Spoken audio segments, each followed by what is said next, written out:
Disney's Wokerati and chief officer, Latondra Newton, has left the building. Well, so long to bad rubbish, I suppose. And according to the New York Post, there has been several woke policies that she has implemented, like getting rid of saying ladies and gentlemen, boys and girls before the Magic Kingdom's fireworks show. Because nothing says inclusion like excluding literally everyone.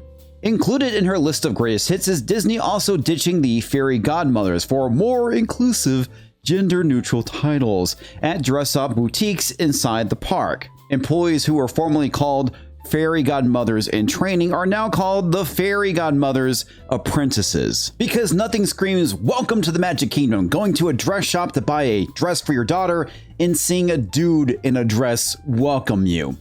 I really hate current year. Now, several years ago, I don't know if you remember this or not, but there was a guy who tried to get a job as a Hooters waitress and sued because of discrimination.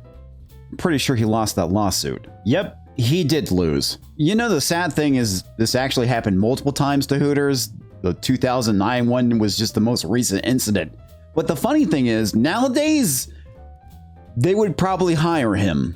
The exact details as to why Latondra left Disney is still rather unclear, whether it was a self-departure or whether she was actually fired. And according to various sources, they say that she's left to go join another board, which is kind of ambiguous, and work on her own personal companies. Because I seriously doubt that Disney is going, well, you know, this woke shit's causing us a lot of problems, so we better hold off for a minute. I seriously doubt that's happening. Because self-awareness and self-reflection and introspection is something that these people that run these companies typically lack. And I'm sure everything will be fine in the long term, because, you know, Disney's too big to fail, right? And this is the fourth top departure from Disney, starting with Bob Chapek last year, who was fired because he sucked at his job. And then we had Victoria Alonso, who was fired this year because she sucked at her job.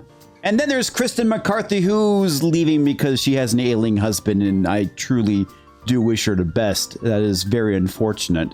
I mean, come on, I'm not a monster. I'm not like those people who are wishing death on those people on that mini-sub that's around the Titanic because they're rich.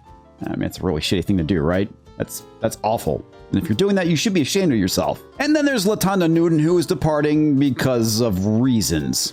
And I'll be honest with you, a diversity and inclusion executive is a bullshit job.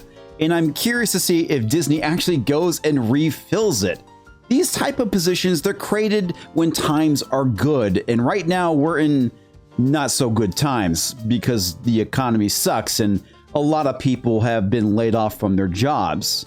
I remember hearing about this for the first time back in 2017 with a company called Puppet Inc., who works in the DevOps space, which is where I was back then, and they hired their first diversity manager, which I thought was kind of odd because I've never heard of that. And that position was to diversify their workforce. Now in 2023, it's pretty much commonplace. As a matter of fact, most companies have a CEO that is dedicated to it.